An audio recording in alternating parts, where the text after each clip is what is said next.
Assalamualaikum warahmatullahi wabarakatuh.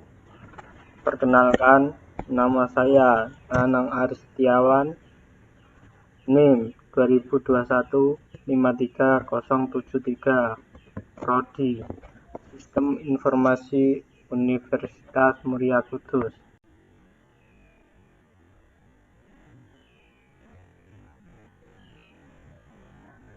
Di sini saya akan mempresentasikan pertemuan pertama, dasar akuntansi.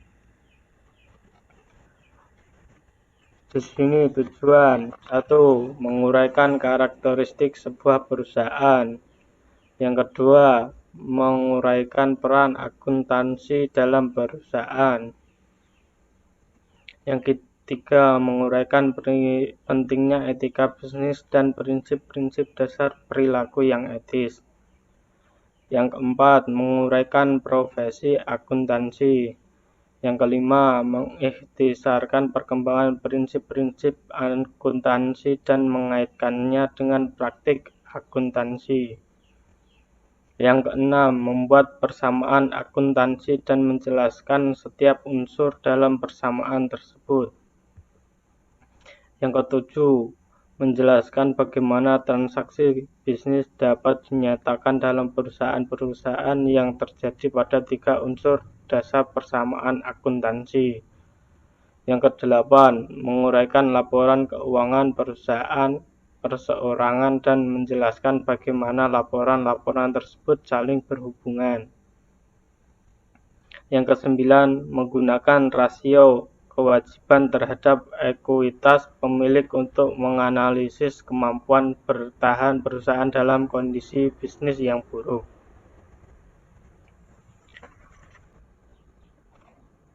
Jenis-jenis perusahaan.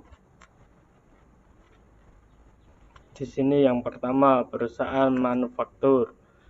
Perusahaan Honda mempunyai produk mobil dan motor. Perusahaan Intel mempunyai produk komputer. Perusahaan Boeing mempunyai produk pesawat terbang. Perusahaan Nike mempunyai produk sepatu dan pakaian olahraga. Perusahaan Coca-Cola mempunyai produk minuman. Perusahaan Sony mempunyai produk barang elektronik. Yang kedua, perusahaan dagang. Contoh, perusahaan Carrefour mempunyai produk barang kebutuhan sehari-hari.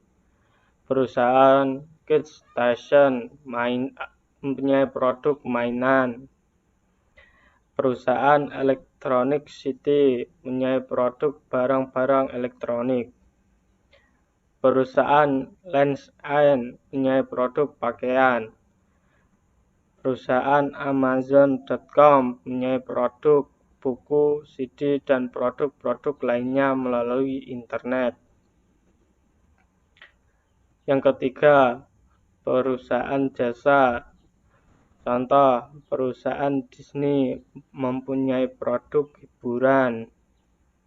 Perusahaan Garuda Indonesia mempunyai produk transportasi.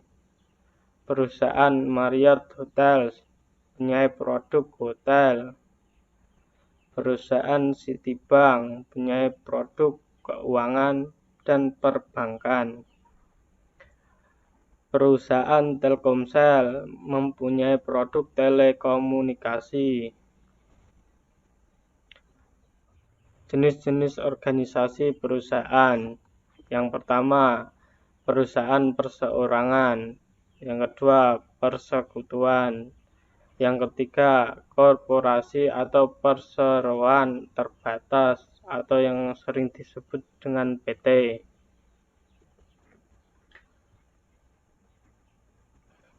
Apa itu perusahaan perseorangan?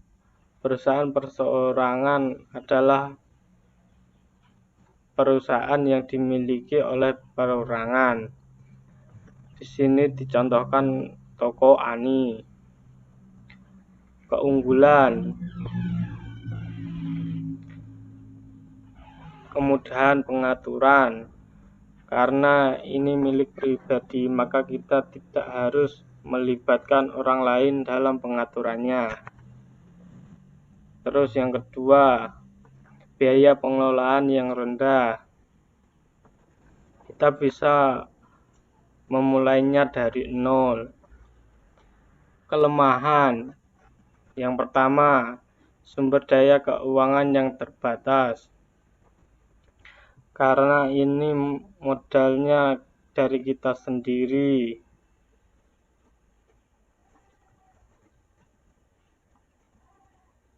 Yang kedua, kewajiban yang tidak terbatas. Karena ini milik kita sendiri, jadi maju tidaknya perusahaan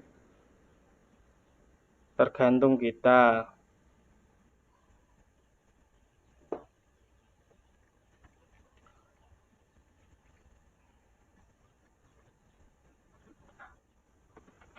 Persekutuan dimiliki oleh dua atau lebih individu. Di sini dicontohkan tokoh Ani dan Tini.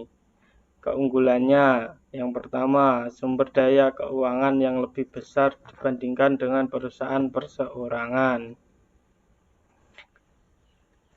Yang kedua, tambahan keahlian manajemen. Karena di sini lebih dari satu orang, maka perusahaan ini dikelola oleh dua pemikiran. Kelemahan. Yang pertama, kewajiban yang tidak terbatas.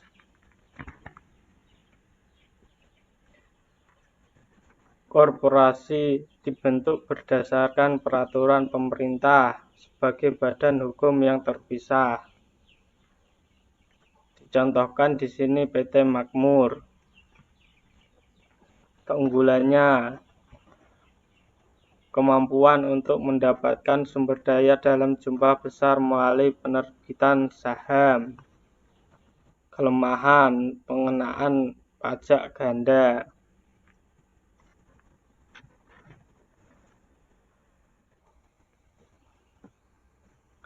Strategi bisnis.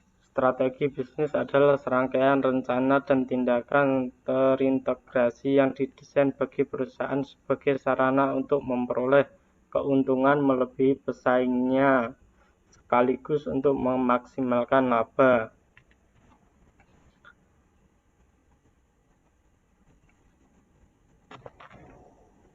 Jadi dalam pengelolaan perusahaan kita harus mempunyai strategi bisnis. Contohnya, strategi biaya rendah. Yang kedua, strategi diferensiasi. Strategi biaya rendah. Berdasarkan strategi biaya rendah, suatu perusahaan mendesain dan menghasilkan produk atau jasa dengan kualitas yang diterima konsumen pada biaya yang lebih rendah dibandingkan pada para pesaingnya. Di sini dicontohkan Lion Air. Yang kedua, air mineral feed. Strategi diferensiasi.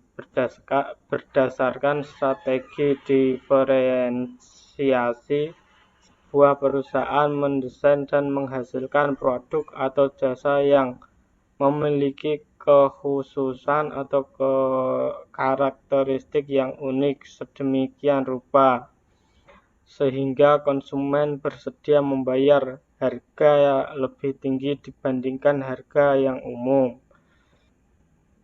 Di sini dicontohkan desainer Bian, Electrolux.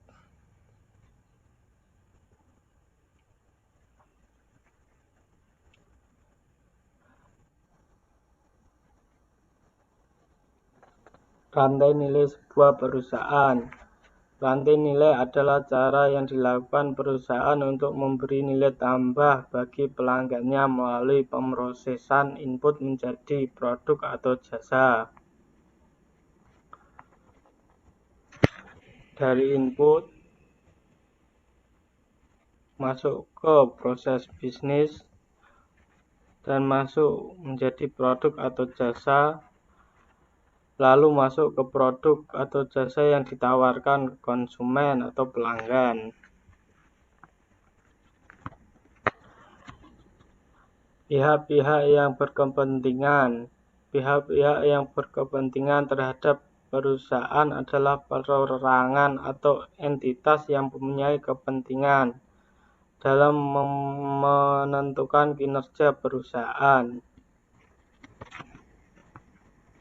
Nah, ini siapa saja? Yang pertama, proses penyediaan informasi.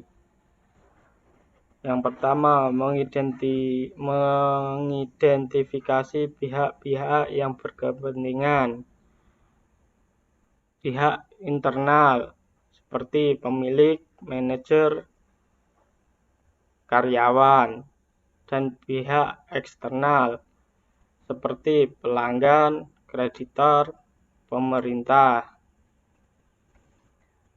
Dan pihak eksternal menilai kebutuhan informasi dari pihak-pihak yang berkepentingan.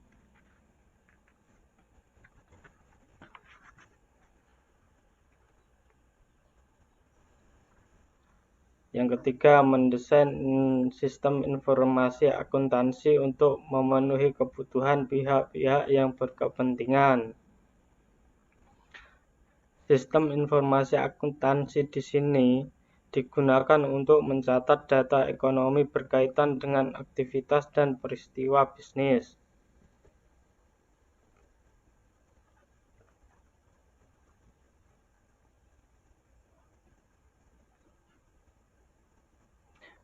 Yang kelima, menyusun laporan keuangan untuk pihak yang berkepentingan.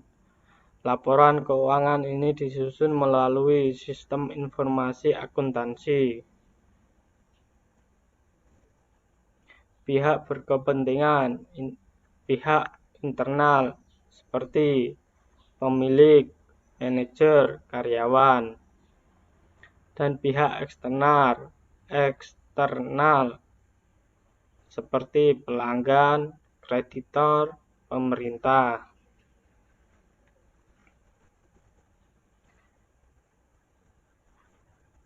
Etika bisnis, prinsip moral yang menjadi dasar bagi perilaku yang etis.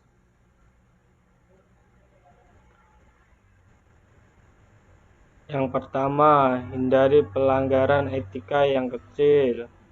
Yang kedua, pusatkan perhatian pada reputasi jangka panjang. Yang ketiga, bersiaplah menghadapi konsentrasi yang kurang baik bagi diri Anda bila berpegang pada perilaku etis. Profesi akuntansi atau disebut dengan akuntan. Akuntan yang bekerja pada perusahaan bisnis atau organisasi nirlaba disebut sebagai akuntan swasta.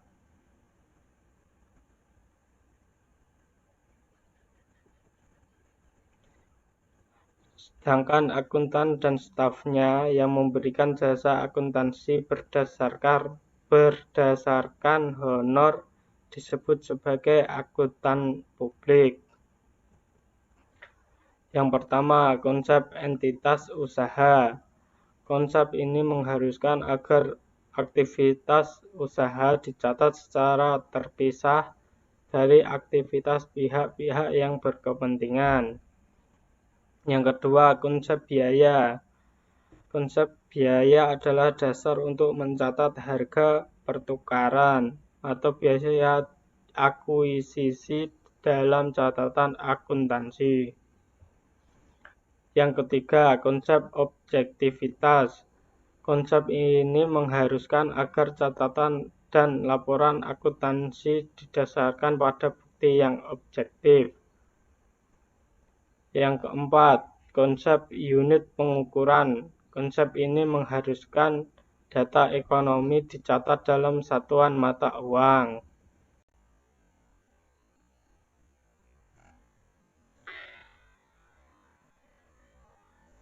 Sekian dari saya, terima kasih. Wassalamualaikum warahmatullahi wabarakatuh.